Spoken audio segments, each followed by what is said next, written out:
రాక్షసుడు పార్ట్ 12 రచయిత అంజనా గారు. భార్గవికి ఏం అర్థం కాక అక్కడే కూర్చుని, ఎందుకు మహేంద్ర ఇలా చేస్తున్నావు, నేనేం చేశాను, నా మీద ఇంత పగ సాధిస్తున్నావు అని తన మనసులో అని అనుకుంటూ ఏడుస్తూ ఉంటారు. ఇంతలో మహేంద్ర గారు అక్కడికి వచ్చి భార్గవి గారి ఎదురుగా ఉన్న టేబుల్ మీద కొన్ని పేపర్స్ పెడతారు. భార్గవి గారు ఆ పేపర్స్ తీసుకొని చూసి ఆశ్చర్యపోతూ అలాగే మహేంద్ర గారి వైపు చూస్తూ ఉంటారు. కొంచెం సేపటికి తేరుకున్న భార్గవి గారు, ఏమైంది మహేంద్ర, నేను ఏ తప్పు చేశానని నువ్వు ఇలా చేస్తున్నావు, నేను నీకు ఏం తక్కువ చేశాను, నేను నిన్ను ప్రేమించడమే చేసిన తప్ప, అసలు ఎందుకు మహేంద్ర ఇలా చేస్తున్నావు, ప్లీజ్ మహేంద్ర నన్ను నమ్ము, నేను ఏ తప్పు చేయలేదని ఆవిడ అంటారు. మహేంద్ర గారు ఆవిడ మాటలు ఏం పట్టించుకోకుండా అలాగే ఉండటంతో, సరే నేను తప్పు చేశాను నువ్వు నమ్ముతున్నావు మహేంద్ర అని సూటిగా అడుగుతాడు. మహేంద్ర గారు భారతి గారి మాటలకు ఏమాత్రం పట్టించుకోకుండా సైలెంట్గా ఉండటంతో, సరే మహేంద్ర, ఇంకా నేను ఇంతకు మించి ఏం చేయలేను అని భారతి గారు తన వ్యక్తిత్వాన్ని వదులుకోకుండా ఆ పేపర్స్ మీద సైన్ చేసి అక్కడి నుండి వెళ్ళబోతూ, కానీ ఒకటి మాత్రం చెప్తున్నా మహేంద్ర, నాది ఏ తప్పు లేదు, నేను తప్పు చేశాను నువ్వు నమ్మితే మాత్రం అది నీ తప్పే అవుతుంది, నేను ఎప్పటికీ నిన్ను మాత్రమే ప్రేమిస్తాను, నా జీవితంలో ఇంకా ఎవరిని నా చిటికని వేలు కూడా తాకనివ్వలేదు అని చెప్పేసి వెళ్తారు. మహేంద్ర గారు ఆలోచిస్తూ, నేనేమైనా తప్పు చేశానా అని అనుకుంటూ నరేష్ మహేంద్రతో మాట్లాడిన మాటలు గుర్తు తెచ్చుకుంటాడు. ఒకరోజు నరేష్ మహేంద్ర గారి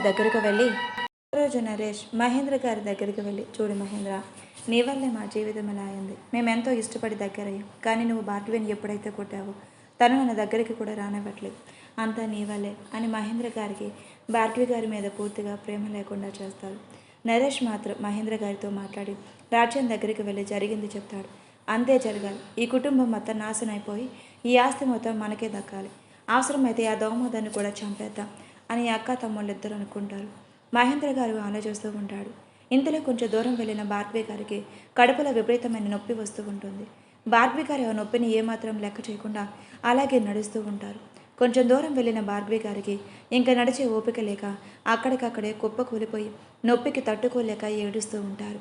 పొలంలో రోడ్డు మీద అలా భార్గవి గారి పడిపోవడంతో ఎవరూ తనని కాపాడటానికి కనీసం దగ్గర కూడా రాలేదు. పొలంలో పనిచేస్తున్న వాళ్ళు ఇళ్లకు వెళ్ళే సమయం అయిపోవడంతో అందరూ ముందే వెళ్ళిపోయి ఉంటారు. పొలంలో భార్గవి అంతా అరుస్తున్నా తనని కాపాడటానికి ఒక్కరు కూడా అక్కడ ఉండరు. మహేంద్ర గారు అక్కడ గెస్ట్ హౌస్లో ఉండిపోయి ఆలోచిస్తూ ఉంటారు. ఇంతలో మహేంద్ర దగ్గరికి ఒక అమ్మాయి వచ్చి, చూడు మహేంద్ర, ఇప్పుడు నీ భార్య కూడా వదిలేసింది, ఇప్పుడైనా నన్ను పెళ్లి చేసుకో అని అంటుంది. మహేంద్ర గారు ఆ అమ్మాయి వైపు చూసి, నాకు కొంచెం టైం కావాలి అని అడుగుతాడు. ఓహో, నాకు అర్థమైంది, నువ్వెందుకు టైం కావాలనుకుంటున్నావు, ఎటు నీ భార్యను వదిలించుకున్నావు, నన్ను కూడా వదిలించుకోవాలని చూస్తున్నావా అని అడుగుతుంది.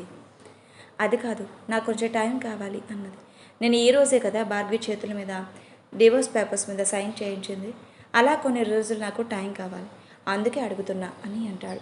సరే మహేంద్ర, నీ ఇష్టం, నేను మాత్రం నిన్ను తప్ప ఎవరిని పెళ్లి చేసుకోను, అలాగే నువ్వు మళ్ళీ భార్గవి దగ్గరికి వెళ్తే మాత్రం నేను ఒప్పుకోను అని ఆవిడ అంటారు. రాజశేఖర్ గారు పొలం పనులు ముగించుకొని ఇంటికి వెళ్తున్న సమయంలో ఎందుకు ఒకసారి మహేంద్ర గారి దగ్గరికి వెళ్ళి మాట్లాడాలి అనిపించి అటుగా వెళ్తున్న రాజశేఖర్ గారికి భార్గవి గారి నొప్పులతో ఏడుస్తూ ఉంటారు. రాజశేఖర్ గారికి ఒక్కసారిగా ఆ అక్కను అలా చూసి తట్టుకోలేక ఆవిడ దగ్గరకు వెళ్ళి, అక్క ఏమయ్యింది అని కంగారుగా అతన్ని అటు చూస్తారు. భార్గవి గారు ఏడుస్తూ, రాజా నాకు కడుపులో నొప్పిగా ఉంది, హాస్పిటల్కి తీసుకువెళ్ళు అని దీనంగా అడుగుతారు. అక్క పరిస్థితికి రాజశేఖర్ గారి కంట్లో కన్నీళ్లు కాస్తాయి. ఆ క్షణం మహేంద్ర గారి మీద పట్టరాని కోపంతో, ఈవిడ అసలు మనిషేనా, అనవసరంగా వాడిని ప్రేమించి పెళ్లి చేసుకున్నాం, ఎందుకు అక్క నీ జీవితాన్ని ఇలా నాశనం చేసుకున్నాం అని మనసులోనే అనుకుని భార్గవి గారిని ఎత్తుకొని ఫాస్ట్గా తను వచ్చిన బండి మీద కూర్చోబెట్టుకుంటారు. కానీ భార్గవి గారికి కూర్చొని ఓపిక లేక, అక్క ఒక్క 5 నిమిషాలు ఓపిక పట్టు, సరిగ్గా కూర్చో, నన్ను గట్టిగా పట్టుకో అక్క, ప్లీజ్ అక్క అని ఏడుస్తూ ఉంటారు. రాజా నా వల్ల కావట్లేదురా, నేను ఈ బైక్ మీద కూర్చోలేను, నొప్పి తట్టుకోలేకపోతున్నా అని భార్గవి గారు అంటుండే రాజశేఖర్ గారు ఇంకా చేసేదేం లేక భార్గవి గారిని ఎత్తుకొని హాస్పిటల్కి వైపు పరిగెడతారు. ఊర్లోకి రాజశేఖర్ గారు భార్గవి గారిని ఎత్తుకుని రావడం చూసిన జనాలు రాఘవేంద్రరావు గారికి ఇంకా మధుసూదన్ గారికి కబుర్ చేస్తారు. వాళ్ళ విషయం తెలుసుకొని హాస్పిటల్ ముందుకు వెళ్ళి డాక్టర్తో మాట్లాడి ఉంటారు. రాజశేఖర్ గారు భార్గవి గారిని ఫాస్ట్గా హాస్పిటల్కి తీసుకుని రావడంతో డాక్టర్ ఆవిడని చెక్ చేసి ఆవిడ భర్తకి కబుర్ చేయండి, మేము తల్లి కానీ బిడ్డని కానీ ఎవరినో ఒకరిని కాపాడగలం అని చెప్పడంతో అక్కడ అందరికీ ఏం అర్థం కాక రాఘవేంద్ర గారు అక్కడ ఉన్న ఒక ఆయన చేత మహేంద్ర గారికి కబురు పంపిస్తారు. మహేంద్ర గారికి అక్కడికి వెళ్ళటం ఇష్టం లేకపోయినా వాళ్ళ నాన్నగారు చెప్పిన మాట వినాలని అక్కడికి వెళ్తారు. అక్కడికి వెళ్ళిన భార్గవి గారి పరిస్థితి తెలుసుకుని ఒక క్షణం ప్రేమించిన అమ్మాయిగా అనిపించి తన మీద బాధ కలుగుతుంది. కానీ మరో క్షణమే నర్రస్ వాళ్ళు చేసిన కుట్రకి మహేంద్ర గారు సైలెంట్గా ఉంటారు. రాఘవేంద్రరావు గారు డాక్టర్ చెప్పింది మహేంద్ర గారికి చెప్పిన పెద్దగా ఏం పట్టించుకోకుండా సైలెంట్గా ఉండటం గమనించి రాఘవేంద్రరావుకి కోపం వచ్చినా అక్కడ మాట్లాడటం మంచిది కాదు అని సైలెంట్గా ఉండిపోతారు.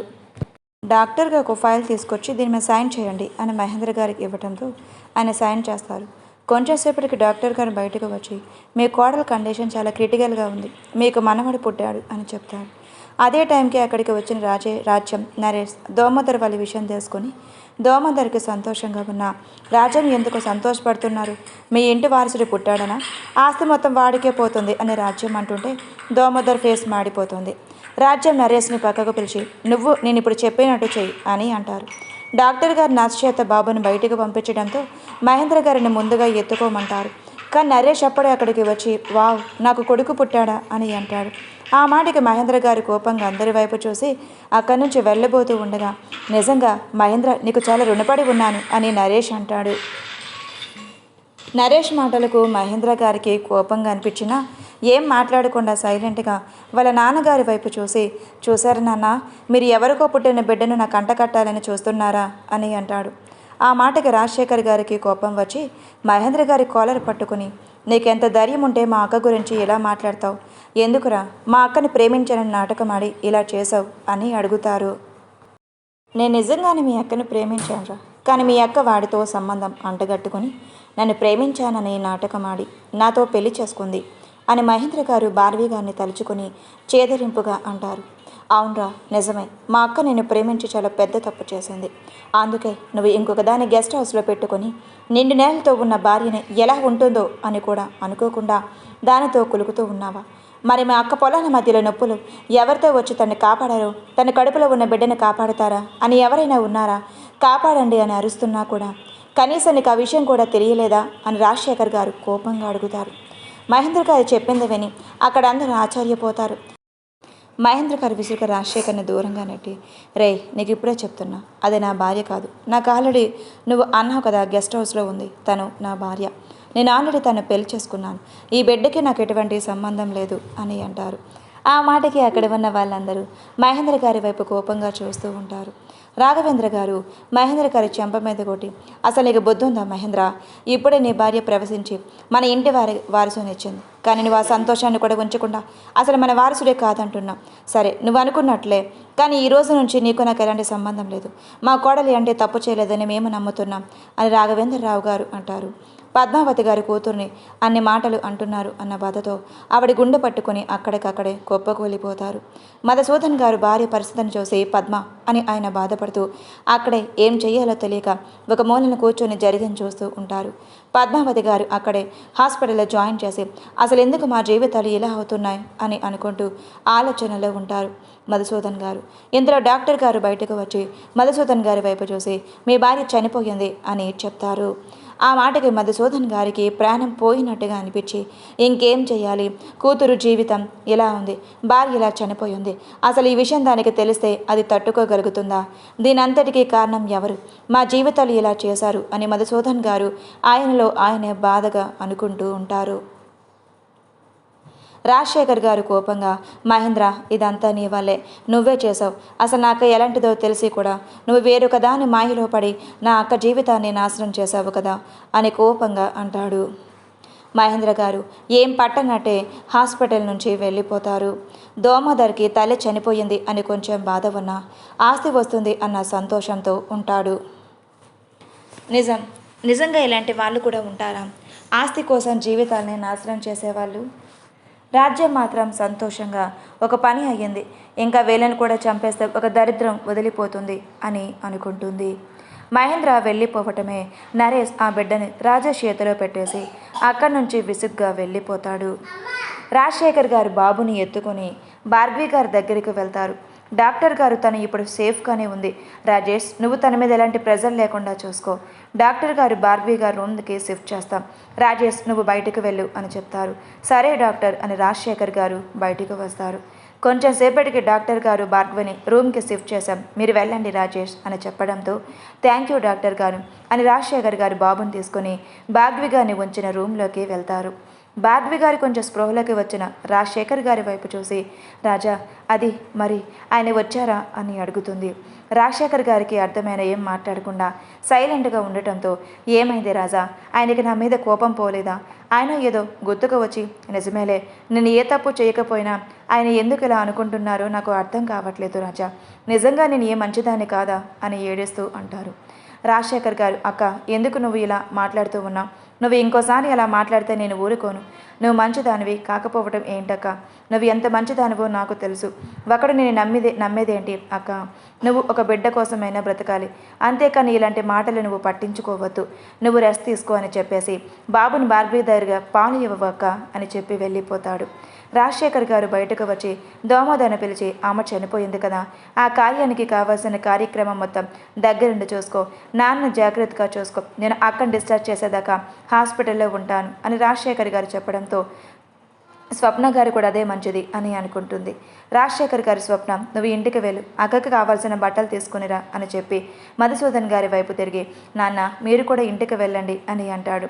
మధుసూదన్ గారికి బాధగా ఏం చెయ్యాలో అర్థం కాక, ఇంటికి వెళ్ళి ఏం చేయరా, నా ప్రాణం అనుకున్న నా భార్య నాకు దూరం అయిపోయింది, గుండెల మీద పెంచుకున్న నా కూతురు జీవితం ఎటూ కాక పరిస్థితి అయ్యింది, ఇప్పుడు ఏం చెయ్యాలి అని మధుసూదన్ గారు అంటారు. మధుసూదన్ గారు మాటలకి రాజశేఖర్ గారికి బాధగా అనిపించినా, ప్లీజ్ నాన్న మీరు ఇలా ఉంటే ఇప్పుడు అక్క పరిస్థితి గురించి ఆలోచించండి, తనకి ఎవరు ధైర్యం చెప్తారు? ఒక పక్క భర్తని దూరం చేసుకుంది, ఇటు కన్నతల్లి కూడా చనిపోయింది అని తెలిస్తే అక్క పరిస్థితి ఏమవుతుందో ఆలోచించారా అని రాజశేఖర్ గారు అంటారు. మధుసూదన్ గారు చేసేదేం లేక భార్యని ఇంటికి తీసుకుని వెళ్ళి అక్కడ కార్యక్రమాలు అన్నీ చూస్తూ ఉంటారు. రాజశేఖర్ గారు, స్వప్న గారు బట్టలు తీసుకురావడంతో ఇద్దరు భార్గవి గారి రూమ్లోకి వెళ్తారు. భార్గవి గారు, స్వప్న అమ్మ ఎక్కడ ఉంది, ఇంతవరకు నన్ను చూడడానికి రాలేదు అని అడుగుతుంది. భార్గవి గారి మాటలకి స్వప్న గారికి ఏం చెప్పాలో అర్థం కాక రాజశేఖర్ గారి వైపు చూస్తారు. భార్గవి గారు స్వప్న చెయ్యి పట్టుకొని, ఏంటి స్వప్న, నేను నిన్ను అడుగుతుంటే నువ్వు రాజా వైపు చూస్తున్నావు, అమ్మ ఎక్కడ? అమ్మకు తెలుసా నా కొడుకు పుట్టాడని? ఇంటికి వారసుడు వచ్చాడు కదా, మరి అమ్మ ఎందుకు రాలేదు నన్ను చూడటానికి? అత్తయ్య వాళ్ళు కూడా రాలేదా అని అడుగుతుంది. స్వప్న గారికి తల్లిలా ప్రేమగా చూసుకునే అత్తయ్య గుర్తుకు వచ్చి తన బాధ భార్గవి గారి ముందు బయట పెట్టలేక, వదిన ఇప్పుడే వస్తాను అని భార్గవి గారి చెయ్యిని తీసి పక్కకు పెట్టి బయటకు వెళ్ళిపోతుంది. రాజా ఏమైందిరా, నా దగ్గర ఏమైనా దాస్తున్నారా అని భార్గవి గారు అడుగుతుంది. రాజశేఖర్ గారు బాధగా, లేదక్క నీ దగ్గర దాచడానికి ఏముంది అని అంటారు. మరి ఎందుకు స్వప్న ఇప్పుడు బయటకు వెళ్ళింది? తనకి ఎందుకు బాధగా ఉన్నట్టు అనిపించింది రాజా అని అంటారు. అదేం లేదక్క, కొంచెం పని మీద బయటికి వెళ్ళింది అని చెప్తారు. సరే కానీ మామయ్య వాళ్ళు కబురు చేశావా అని అడుగుతుంది. అక్క వాళ్ళ పని మీద ఊరు వెళ్ళారంట, రావడానికి కొన్ని రోజులు టైం పడుతుంది అని చెప్పారు అని రాజా చెప్తాడు. భార్గవి గారు బాధగా, ఏంటో రాజా, అమ్మ నా దగ్గర లేకపోతే నాకెందుకో బాధగా అనిపిస్తుంది, ఒకసారి అమ్మని తీసుకుని రావా, అమ్మని చూడాలనిపిస్తుందిరా అని అడుగుతారు. రాజశేఖర్ గారికి భార్గవి గారికి ఏం చెప్పాలో అర్థం కాక, నువ్వు రెస్ట్ తీసుకో అక్క, నేను ఇప్పుడే వస్తాను అని చెప్పేసి అక్కడి నుంచి బయటికి వస్తారు. స్వప్న గారు అక్కడ ఏడుస్తూ కనిపించడంతో రాజశేఖర్ గారు అక్కడికి వెళ్ళి స్వప్న గారి భుజం మీద చెయ్యి వేస్తాడు. స్వప్న ఏడుస్తూ, ఏంటండి పాపం వదిన ఏం పాపం చేసింది, ఇప్పుడు వదినకు ఎలా అత్తయ్య గారి గురించి చెప్పాలండి, అన్నయ్య ఎందుకు ఇలా చేశాడు అని బాధగా అడుగుతుంది. అదేమో నాకు తెలియదు స్వప్న, కానీ అక్క చాలా బాధపడుతుంది, అమ్మాయి టైంలో మనతో ఉంటే ఎంత బాగుండేదో కానీ అమ్మ అని అప్పటి వరకే రాజశేఖర్ గారు తన ఏడుపునంతా దాచిపెట్టుకోలేక పెద్దగా ఏడుస్తూ అక్కడికక్కడే కింద కూర్చొని అమ్మ అని పెద్దగా అరుస్తారు. స్వప్న గారికి బాధగా అనిపించి, ఏవండి ప్లీజ్ మీరు అలా ఏడవకండి, నాకు కూడా ఏడుపు వస్తుంది, ప్లీజ్ మీరు ఇలా ఉంటే వదినకి ఎవరు ధైర్యం చెప్తారు అని స్వప్న గారు అంటారు. రాజశేఖర్ గారికి ఏం చేయాలో, స్వప్న నాకేం అర్థం కావట్లేదు, అమ్మ లేకుండా ఎలా బ్రతకాలి చెప్పు, మమ్మల్ని ఎంత బాగా చూసుకుంది అని అంటారు.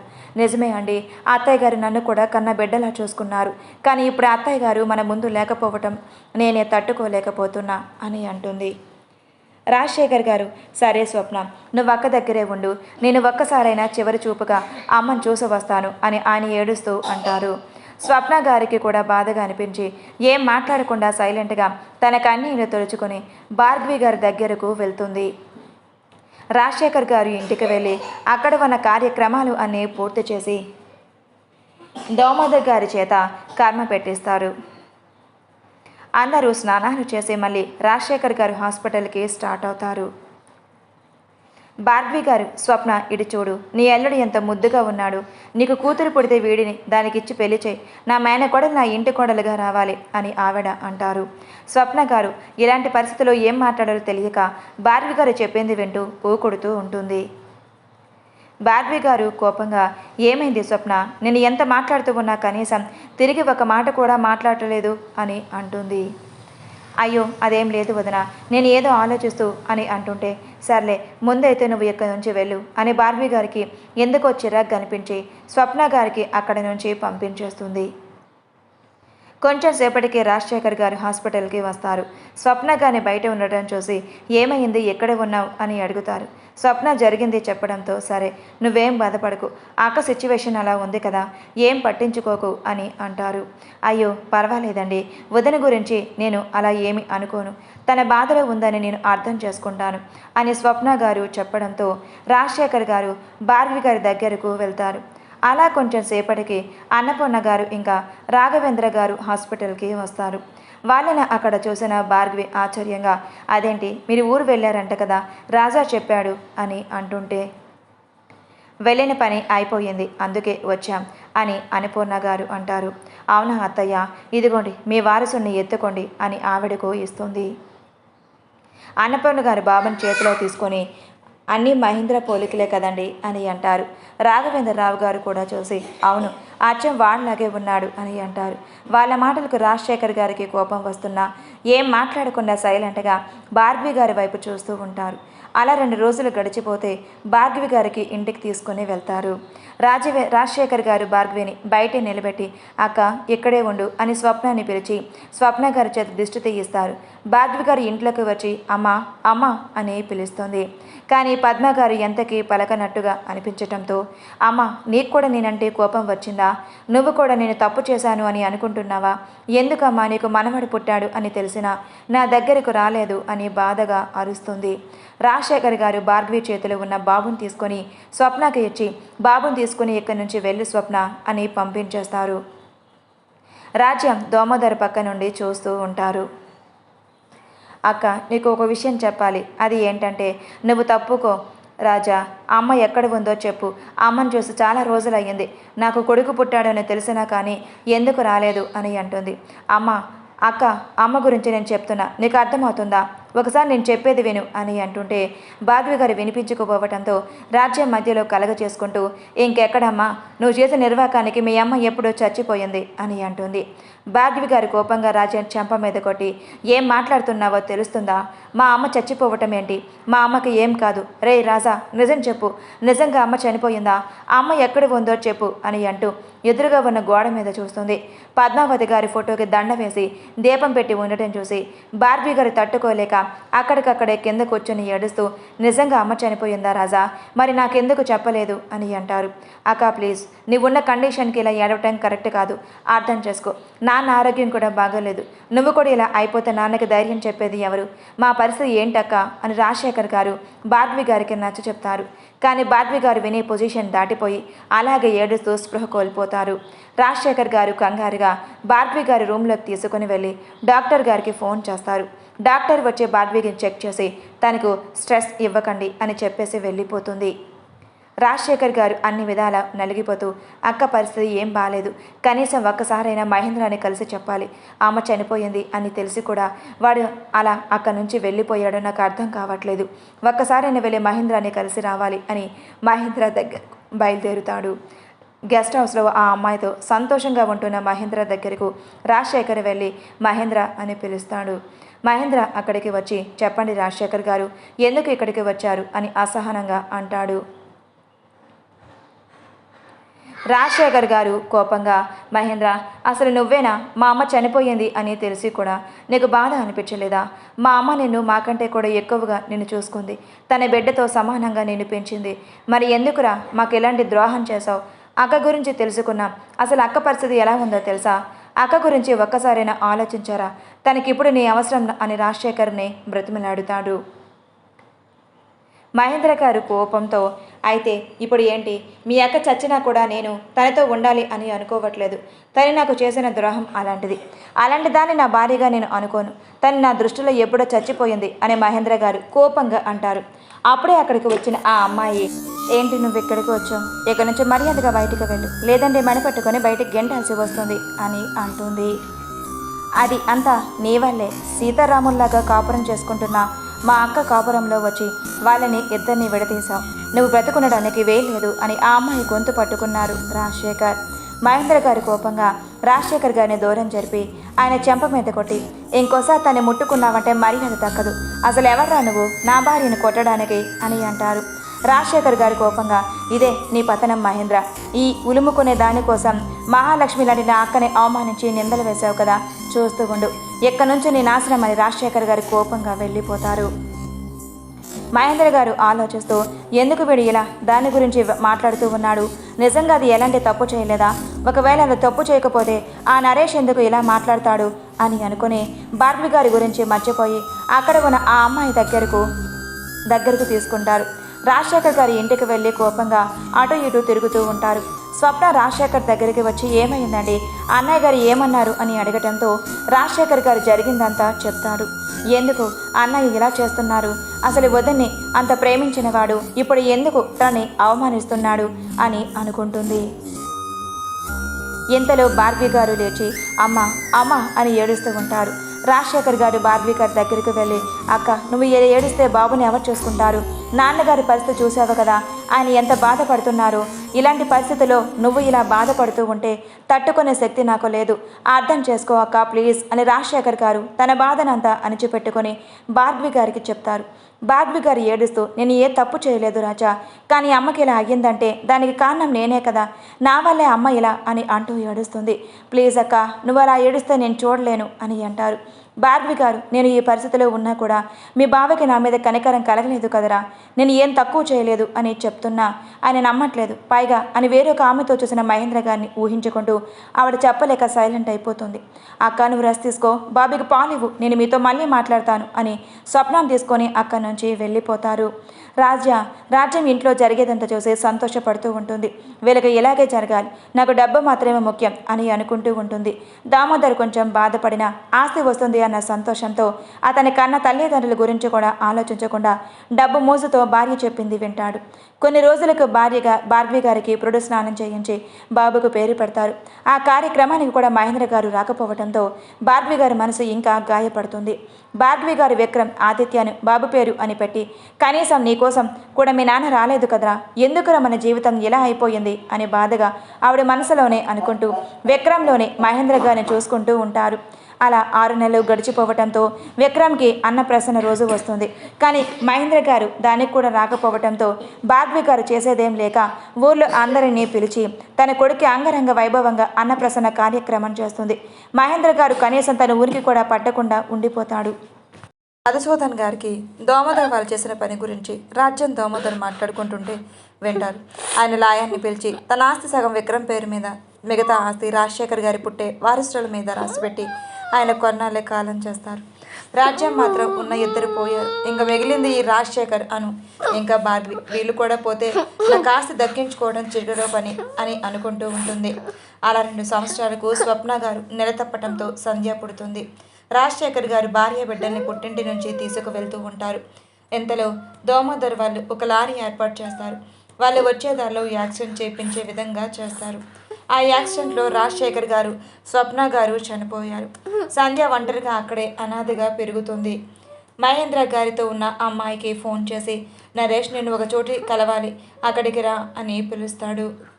ఆ అమ్మాయి నరేష్ ఫోన్ చేయడంతో ఆగమేఘాల మీద అక్కడికి చేరుకుంటుంది. కానీ ఆ అమ్మాయి గమనించిన విషయం ఏంటి అంటే మహేంద్ర గారు ఆ అమ్మాయి వెనకే ఫాలో అవుతారు.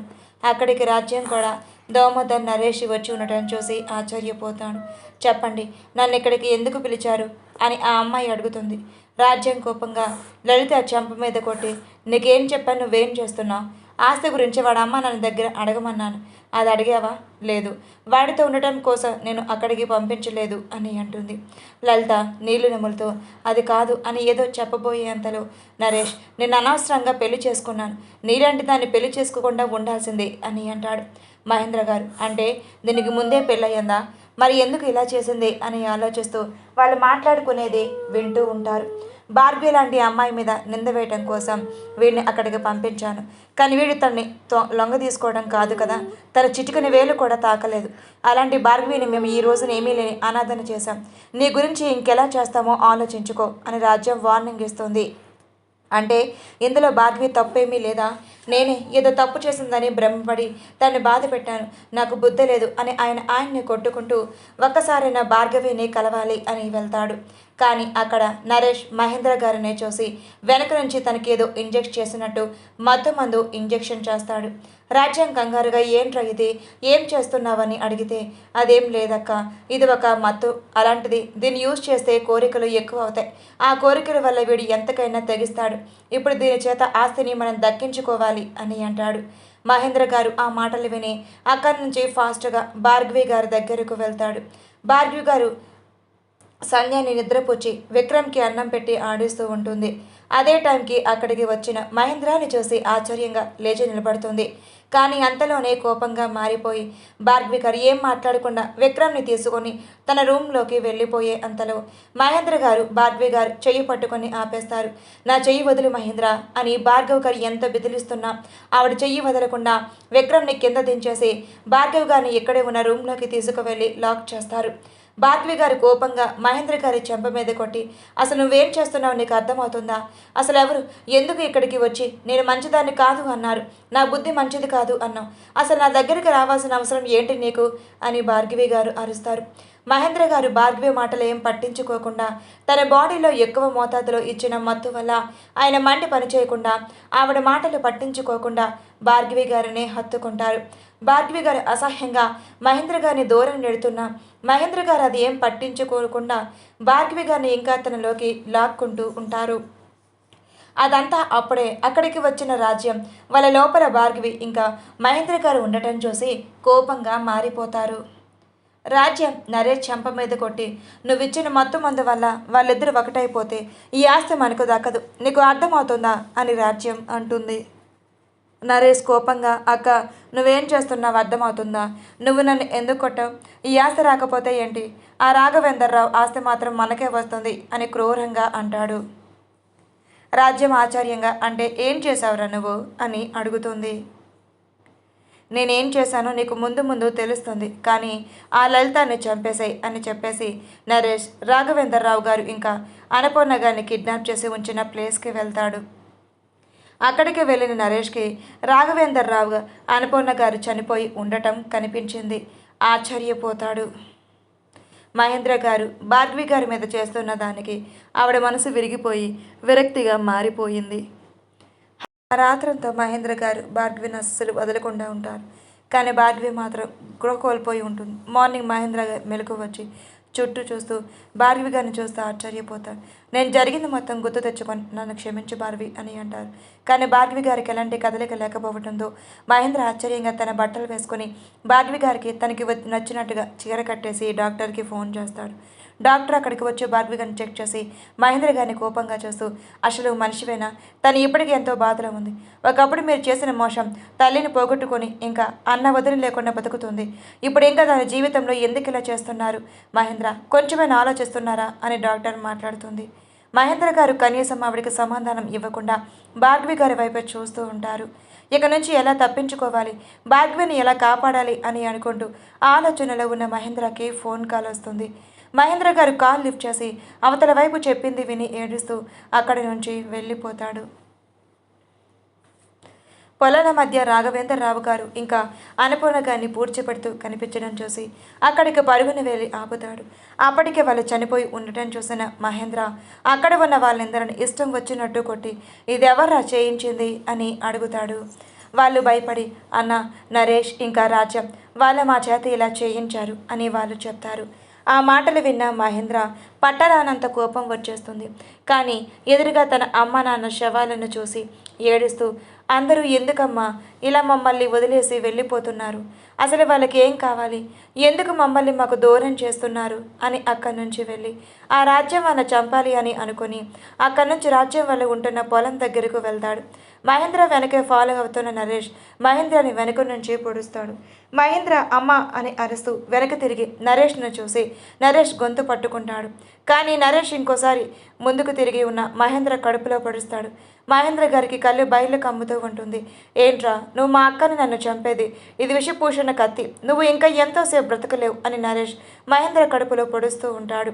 మహేంద్రకి ఆ నిమిషం తను ఎంత తప్పు చేశాడో గుర్తుకు వచ్చి భార్గవి గారిని గుర్తు తెచ్చుకుంటూ, నీ విషయంలో నేను చేసిన దానికి తగిన శాస్తి దొరికింది భార్గవి.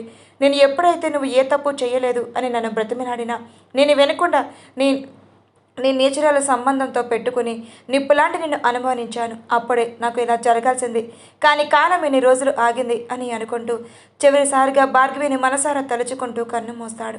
నరేష్ ఇంటికి వెళ్ళి భార్గవిని చూస్తాడు. భార్గవి అప్పుడే స్నానం చేసి రెడీ అయ్యి విక్రమ్ దగ్గరికి వెళ్తుంది. ఇంట్లో ముందే రాజ్యం వాళ్ళ సంధ్యాన్ని తీసుకొని వాళ్ళ ప్లాన్ ప్రకారమే అక్కడి నుంచి వెళ్ళిపోతారు. నరేష్ అక్కడికి వచ్చి ఏంటి భార్గవి ఏం చేస్తున్నావని అడుగుతాడు. భార్గవి గారు నరేష్ వైపు కోపంగా చూస్తూ, చూడు నీ వల్లే నా జీవితం ఇలా అయింది, ఇంకా ఎందుకు మా జీవితంలోకి వస్తున్నావు? ఎక్కడి నుంచి వెళ్ళిపో, నేను నీతో మాట్లాడాలి అని అనుకోవట్లేదు. మీ అక్కతో ఏమైనా మాట్లాడుకోవాలి అనుకుంటే నువ్వు వెళ్ళు అని భార్గవి గారు అంటారు. అయ్యో పిచ్చి భార్గవి, నేను వచ్చిందే నీకోసం, ఇంకా నేను నా సొంతం చేసుకోవడానికే మిగిలింది. ఇంకా ఈ ఆస్తి అంటావా, అది ఎటు మాకే వస్తుంది, ఇంకా ఎవరున్నారని ఈ ఆస్తి వేరొకరికి వెళ్ళడానికి అని క్రూరంగా నవ్వుతూ ఉంటాడు. భార్గవి గారు కోపంగా, ఏం మాట్లాడుతున్నా నువ్వు? నీకేమన్నా అర్థమవుతుందా? ఆస్తి ఏంటి? ఇప్పుడు ఆస్తి గురించి ఎవరు మాట్లాడారు అని అంటుంది. అయ్యో పిచ్చి భార్గవి, నీకు ఇంకా ఏం తెలియదా? మీ అన్న వదను చంపింది, ఇంకా మీ అత్త మామను చంపింది, నీ తల్లి చావుకి కారణం కూడా నేనే అనుకో. ఇంకా మీ నాన్న సంగీత అంటావా, అది కూడా నేనే. ఇంకెప్పుడు నీ భర్త అని నరేష్ అంటుంటే భార్గవి గారి కోపంగా, ఇంకా ఆపేసే, ఇంతమంది చావుకి కారణమని నువ్వు బతకడానికి వెళ్ళలేదు అని భార్గవి గారి కోపంగా అక్కడే టేబుల్ మీద ఉన్న ఫ్లవర్ వాజ్ని నరేష్ మీదకి విసిరింది. భార్గవి గారి ముందుగా ఏం చేస్తారో కనిపెట్టిన నరేష్ పక్కకు తప్పుకోవడంతో అది గోడకి తగిలి పగిలిపోతుంది. ఉండు, ఇప్పుడే నీ గురించి రాజ్యం వదనికి చెప్తాను అని బయటకు రాబోతుంది. ఇందులో నరేష్ భార్గవి చేపట్టుకుని, ఎక్కడికి వెళ్ళిపోతున్నావు? అసలు ఇదంతా చేయించిందే మా అక్క ఆస్తి కోసం ఏమైనా చేస్తుంది అని అంటాడు. మీరు అసలు మనుషులేనా? ఆస్తి కోసం ఆ ప్రాణాలు తీయాలనుకుంటున్నారా? అదేదో మీకు ఆస్తి కావాలి అని ముందే చెప్తే మేము మీకు ఆస్తి రాసిచ్చే వాళ్ళం కదా, ఎందుకు మీరు ఇలా చేశారు అని భార్గవి గారు ఏడుస్తూ అంటారు. మా అక్కకి కావాల్సింది ఆస్తి ఏమో, కానీ నాకు మాత్రం నువ్వు కావాలి అని నరేష్ కోరికతో అడుగుతాడు. భార్గవి గారి కోపంగా నరేష్ చెంప మీద కొట్టి, ఇంకోసారి నా చెయ్యి పట్టుకున్నా నిన్ను ముక్కలుగా నరికేస్తాను, ఎవరు లేరు అనుకుంటున్నావా అని అంటుంది. నరేష్ వంకరగా నవ్వుతూ, అదే కదా చెప్తుంది, నీకెవరూ లేరు అని అంటాడు. భార్గవి గారు తన మనసులో బాధ ఉన్నా బయటకు మాత్రం ధైర్యంగా నరేష్ని ఆ రూమ్లోకి కోపంగానే భార్గవి గారి విక్రమ్ని తీసుకొని బయటకు పరిగెత్తి ఆ తలుపు గడియ పెట్టి అక్కడి నుంచి బయటపడతారు. పొలంలో ఉన్న రాజ్యం వాళ్ళు అందరూ అయిపోయారు, ఇంకా ఈ ఆస్తి మొత్తం మనదే అని అంటుంది. అవును, ఇంట్లో ఉన్న భార్గవి సంగతి కూడా మీ తమ్ముడు చూసే ఉంటాడు, అది కూడా చచ్చిపోయింది, ఇంకా మనకు అటు ఎవరూ లేరు అని దామోదర్ అంటూ ఉంటే రాజ్యం సంధ్య వైపు చూస్తుంది. దామోదర్ చిన్నపిల్ల కదా, వదిలే, అవసరమైనప్పుడు మనం దాన్ని చంపేయొచ్చు అని దామోదర్ అంటాడు. రాజ్యం కూడా సరే అని అంటుంది. భార్గవి గారు అక్కడి నుంచి ఫాస్ట్గా పరిగెడుతూ ఆ ఊరి రైల్వే స్టేషన్కి చేరుకుని అటుగా వస్తున్న ట్రైన్ ఎక్కి అక్కడి నుంచి వేరే ఊరికి వెళ్ళిపోతుంది. నరేష్ ఇంట్లో తలుపులు కొడుతూ ఉంటాడు. అక్కడికి ఎవరు వచ్చి తలుపులు తీయకపోవడంతో రాజ్యం వాళ్ళు కొంచెం సేపటికి పొలం నుంచి ఇంటికి వస్తే ఆ రూమ్ తలుపులు బాదుతూ ఉండటం వినిపించి అటు వెళ్ళి తలుపులు తీస్తారు. నరేష్ కోపంగా బయటకు వచ్చి, ఏది ఎక్కడున్నది? తప్పించుకుంది నా చేతిలో, దాని చావు నా చేతుల్లోనే అని కోపంగా అంటాడు. భార్గవి గారు ఆ ఊరు నుంచి తప్పించుకొని వేరే ఊరు వెళ్తుంది. భార్గవి గారికి అక్కడ ఏమీ తెలియదు. అర్థం కాక అందరినీ అడిగి తన దగ్గర కనీసం తినడానికి డబ్బులు లేక ఇబ్బంది పడుతూ ఉంటుంది. భార్గవి గారు కొంచెం సేపటికి ఆకలికి తట్టుకోలేక ఒక హోటల్ దగ్గరికి వెళ్ళి, ఏవండి ఇక్కడ ఏదైనా పని ఉంటే ఇస్తారా? బాబుకి పాలు కూడా లేవు, ఆకలి బాగా వేస్తుంది అని అడుగుతుంది. ఆ హోటల్ అతను, ఏమ్మా పొద్దున్నే తయారయ్యావా? మాకే ఇక్కడ బేరం లేక మేము అల్లాడుతుంటే నీకు తిండి పెట్టాలా? వెళ్ళి ఎక్కడి నుండి అని అంటాడు. భార్గవి గారు తన నిన్నటి వరకు బ్రతికిన రాజవైభోగం ఇప్పుడు లేదు. పైగా విక్రమ్ని ఎలా పెంచాలో తెలియక అక్కడి నుంచి వెళ్ళిపోతుంది. కొంచెంసేపటికి నడిచి అలసిపోయిన భార్గవి గారికి కళ్ళు తిరిగినట్టుగా అనిపించి పడిపోతూ ఉండగా అక్కడికి ఎవరో వచ్చి ఆమెను పట్టుకుని హాస్పిటల్కి తీసుకువెళ్తారు. భార్గవి గారిని హాస్పిటల్లో జాయిన్ చేసిన వాళ్ళు వెళ్ళిపోవడంతో కొంచెంసేపటికి స్పృహలోకి వస్తుంది. భార్గవి గారు మెల్లగా కళ్ళు తెరిచి చుట్టూ చూసి నేను ఇక్కడికి ఎలా వచ్చాను అని అడుగుతుంది. అప్పుడే అక్కడికి వచ్చిన ఇదిగోండి మీ బాబు ఇందాక నుంచి ఏడుస్తున్నాడు. మీరు కళ్ళు తిరిగి పడిపోతుంటే అక్కడ ఉన్న కొంతమంది మిమ్మల్ని హాస్పిటల్లో జాయిన్ చేశారు అని చెప్తుంది. భార్గవి గారు విక్రమ్ని ఎత్తుకొని ఆడిస్తూ మీ హాస్పిటల్లో ఏమైనా పని దొరుకుతుందా అని అడుగుతుంది. నర్స్ ఆశ్చర్యంగా భార్గవి గారి వైపు చూసి అదేంటమ్మా చూడటానికి బాగా బతికిన అమ్మాయిలా ఉన్నావు, ఇక్కడ ఏ పని చేస్తావు, నువ్వు ఏం చదువుకున్నావు అని అడుగుతుంది. నేను డిగ్రీ పైనే చదివానండి, కాకపోతే నా సర్టిఫికేట్స్ లేవు, ఊళ్ళో మర్చిపోయి వచ్చాను, అక్కడ చిన్న గొడవ అయితే ఊరి వచ్చేశాను అని భార్గవి గారు తన గురించి చెప్పకుండా దాచిపెడుతుంది. నర్స్ సరే అమ్మా నేను మా డాక్టర్ గారు వస్తారు, ఆయన వచ్చాక అడుగుతాను అని అంటుంది. భార్గవి గారు నర్స్కి 2 చేతులు ఎత్తి దండం పెట్టి థ్యాంక్స్ అండి, మీ రుణం ఈ జన్మలో తీర్చుకోలేను అని అంటుంది. అక్కడ ఉన్న నర్స్ చిన్నగా నవ్వి అలా ఏం వద్దు, నువ్వు నాకు ఫ్రెండ్ లాగా నేను నీకు ఫ్రెండ్ అంతే, నీకు నాకు రుణమేమి వద్దు, కానీ ఈ బాబు చాలా బాగున్నాడు అని విక్రమ్ని ఎత్తుకుంటుంది. అంతలో డాక్టర్ అక్కడికి వచ్చి భార్గవి గారిని చెక్ చేసి నర్స్తో మాట్లాడుతూ ఉంటాడు. భార్గవి గారి గురించి చెప్తుంది. సరే మరి ఇక్కడే ఉండి ఏదో ఒక పని చేసుకోమని చెప్పు అని చెప్పేసి పేషెంట్స్ చూడటానికి వెళ్ళిపోతారు. భార్గవి గారి తండ్రి వయసు ఉన్న ఆయన భార్గవి గారిని కూతుర్లా భావించి ఆ రోజు నుంచి భార్గవి గారిని జాగ్రత్తగా చూసుకుంటూ హాస్పిటల్లోనే చిన్న చిన్న పనులు చేయమని చెప్తారు. 2 నెలలకి భార్గవి గారికి ఎందుకో కళ్ళు తిరిగినట్టు అనిపించి హాస్పిటల్లో ఉన్న నర్స్ని అడుగుతుంది. నువ్వు ప్రెగ్నెన్సీ టెస్ట్ చేయించుకో అని చెప్పడంతో ఆ రోజు మహేంద్ర గారు భార్గవి గారితో ప్రవర్తించిన తీరు గుర్తుకు వచ్చి బాధగా అనిపించి భార్గవి గారు ప్రెగ్నెన్సీ టెస్ట్ చేయించుకుంటారు. భార్గవి గారు బాధగా ఇప్పుడు విక్రమ్నే పెంచలేకపోతున్నాను, మళ్ళీ ఈ బిడ్డని కూడా పెంచాలా, ఎలా ఇప్పుడు ఈ బిడ్డని ఉంచుకుంటే నేను ఈ పాపను పెంచగలనా, లేదంటే ఆభాసం చేయించుకోనా అని ఆలోచిస్తూ ఉంటుంది. ఇంతలో డాక్టర్ గారు అక్కడికి వచ్చి ఏమా భార్గవి ఏం ఆలోచిస్తున్నావు, ఈ బిడ్డని ఎలా పెంచాలి అని నువ్వు ఏం కంగారు పడకు, నేను నీ తండ్రి స్థానంలో ఉండి చెప్తున్నా, నీకు ఈ బిడ్డలకి ఎటువంటి లోటు లేకుండా చూసుకుంటాను, ఆయన దేవుడిచ్చిన ఈ బిడ్డని ఇలా చేసుకోవడం చాలా తప్పు అని ఆయన చెప్తారు. భార్గవి గారు అదే మంచిది అని నిర్ణయం అనిపించి సరే అండి అని అంటుంది. అండి అని పిలవక్కర్లేదు, బాబాయ్ అని పిలువు చాలు అని ఆయన చెప్తారు. భార్గవి నవ్వుతూ సరే బాబాయ్ అని అంటుంది. ఆయన భార్గవి గారి తల మీద నిమిరి సరే నువ్వు రెస్ట్ తీసుకో, నాకు పేషెంట్స్ ఉన్నారు అని చెప్పేసి వెళ్ళిపోతాడు. ఇటువైపు నరేష్ రాజ్యం ఇంకా దౌమదర్ సంధ్యాను అసలు పట్టించుకోకుండా తనకి ఆకలి వేసిన కనీసం తనకి అన్నం కూడా పెట్టకుండా ఉంటారు. ఆ ఇంట్లో పనిచేస్తున్న పని వల్ల సంధ్యాని అలా చూసి తట్టుకోలేక తనకి పాలు పట్టేవారు. అలా సంధ్యకి పాలు పట్టిన రాజ్యం ఊరుకునేదే కాదు. రాజ్యం లేని టైంలో సంధ్యకి పాలు పట్టించేవాళ్ళు. వాళ్ళు లేనప్పుడు తనకి ఏదో ఒకటి తినిపించి పక్కకు వెళ్ళిపోయేవాళ్ళు. అలా రోజులు గడుస్తూ కొన్నాళ్ళకి భార్గవికి నిత్య పుడుతుంది. భార్గవి నిత్యాని విక్రమ్ని జాగ్రత్తగా చూసుకుంటూ తన రోజుల్ని గడుపుతూ ఉంటుంది. అలా 10 సంవత్సరాలు. ఇంతలో భార్గవి ఒకరోజు మార్కెట్లో కూరగాయలు తెస్తూ ఉండగా కొంతమంది రౌడీలు భార్గవిని ఏడిపిస్తూ ఉంటారు. భార్గవి అక్కడి నుంచి తప్పించుకుని ఇంటికి వెళ్తుంది. అప్పుడే హాస్పిటల్ నుంచి వచ్చిన సుదర్శన్ గారు హాల్లో కనిపిస్తారు. భార్గవి కంగారుగా ఆయన దగ్గరికి వెళ్ళి జరిగింది మొత్తం చెప్పి ఏడుస్తూ ఉంటుంది. సుదర్శన్ గారు పోలీస్ స్టేషన్కి ఫోన్ చేసి వాళ్ళ మీద కంప్లైంట్ ఇస్తారు. భార్గవి గారు భయపడుతూ బాబాయ్ ఇప్పుడు అవసరమా, వాళ్ళు మళ్ళీ ఏదైనా చేస్తే మనకే కదా ఇబ్బంది అని అంటుంది. ఇప్పుడు నీ దాకా వచ్చింది, రేపు వేరే ఆడపిల్లకి కూడా ఇలాగే జరిగితే అప్పుడు పరిస్థితి ఏంటమ్మా, పైగా ఈ రోజుల్లో ఆడపిల్లల పరిస్థితి అస్సలు బాగుండటం లేదు అని ఆయన అంటారు. భార్గవి గారు కూడా సుదర్శన్ గారు చేసింది మంచి పని అని అనుకుంటూ పనిలో పడిపోతుంది. కొన్నాళ్ళకి ఆ రౌడీలు పోలీస్ స్టేషన్ నుంచి బెయిల్ మీద బయటకు వచ్చి సుదర్శన్ గారి ఇంటికి వస్తారు. ఆ టైంలో సుదర్శన్ గారు ఇంట్లో లేకపోవడంతో అక్కడ ఉన్న భార్గవిని ఏడిపిస్తూ ఉంటారు. భార్గవి గారు విక్రమ్ని నిత్యాన్ని తీసుకొని బయటకు వచ్చే సమయానికి సుదర్శన్ గారు ఇంటికి రావటం కనిపించి భార్గవి గారు సుదర్శన్ గారిని చూసి బాబాయ్ అని ఏడుస్తూ దగ్గరకు వెళ్తుంది.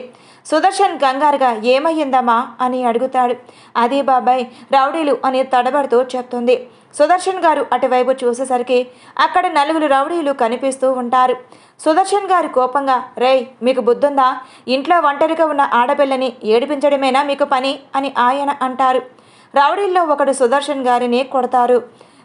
ఎరా ముసల్నక్క, నీ జీవితం నువ్వు చూసుకోకుండా దీని గురించి నీకెందుకురా? నువ్వేదో పెద్ద త్యాగమూర్తిలాగా దీన్ని ఇంట్లో పెట్టుకొని ఉన్నావు.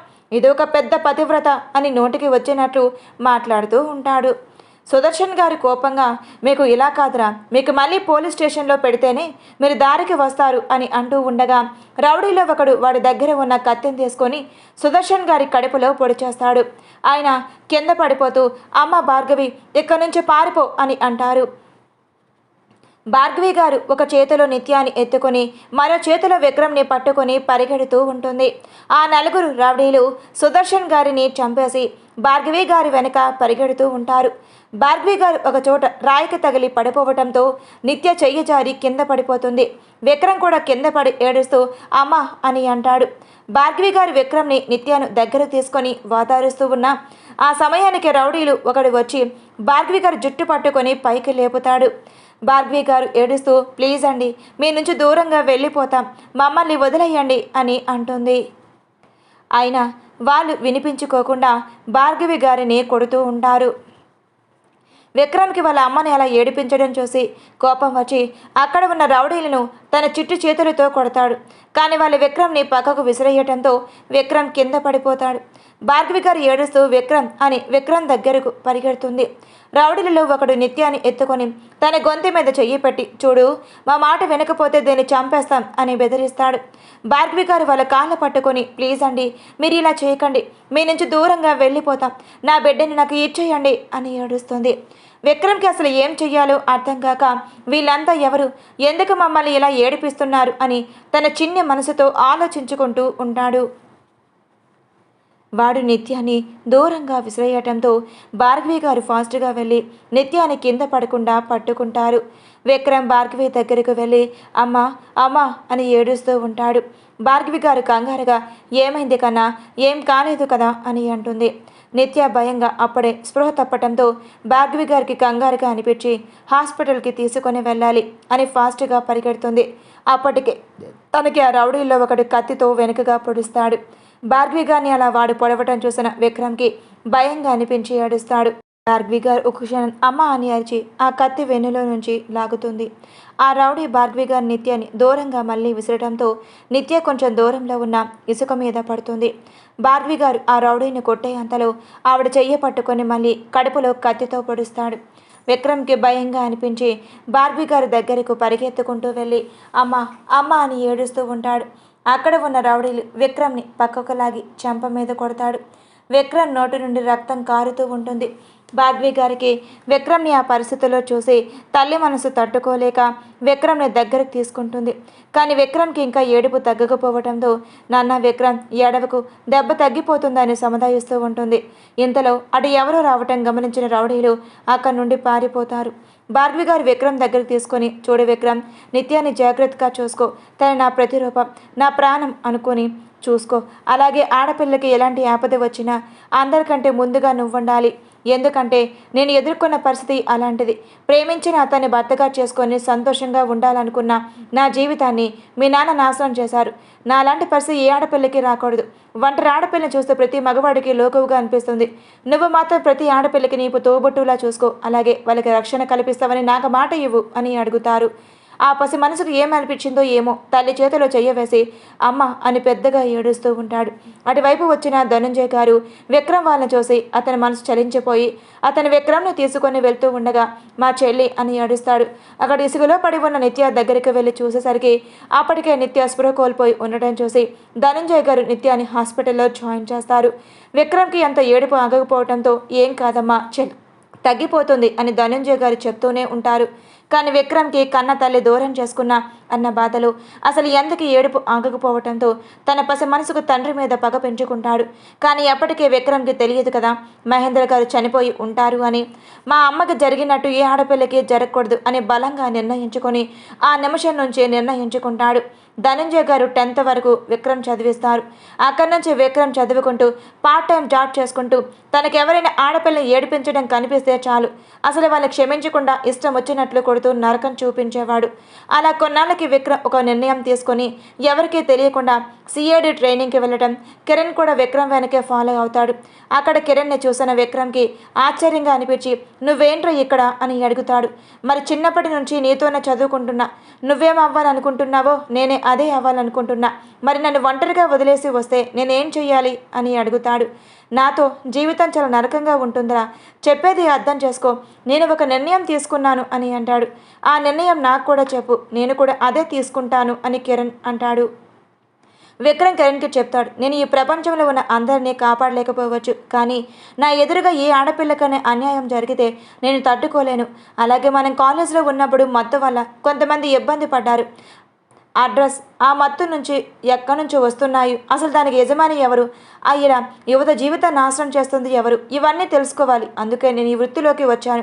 సిఐడి ఆఫీసర్ అనేది ఒక ఐడెంటిటీ అయితే ఇప్పుడు నేను ఆ మత్తు బిజినెస్కి ఎదురు వెళ్ళాలనుకుంటున్నాను. దానికి కారణంగా మనం ఒక మత్తు బిజినెస్ నడపాలి. అది ఎలా అంటే మనం మత్తు పంపిస్తాం కానీ అందులో మత్తు ఉండదు అని చెప్తాడు. కిరణ్ ఆశ్చర్యంగా విక్రమ్ చెప్పేది వింటూ ఉంటే అంటే నువ్వేమంటున్నావురా అని అడుగుతాడు. అది నీకు చెప్పే కంటే ముందు ముందు నీకే తెలుస్తుంది. ప్రెజెంట్ నేను చెప్పింది నువ్వు విను. మన హైదరాబాద్ సిటీ మొత్తానికి మత్తు సరఫరా ఎక్కడ వస్తుందో నువ్వు కనిపెట్టు. వాళ్ళని ఎలా మనం ఎదుర్కోవాలో అనేది నేను ఆలోచిస్తాను అని విక్రమ్ అంటాడు. కిరణ్ కోపంగా ఇప్పుడు ఈ అండర్ఫీల్డ్ మాఫియాకి మనం వెళ్ళడం అవసరమా అని అడుగుతాడు. చాలా అవసరం. ఈ మత్తు వల్లే చాలామంది ఆడపిల్లల జీవితాలు నాశనం అవుతున్నాయి.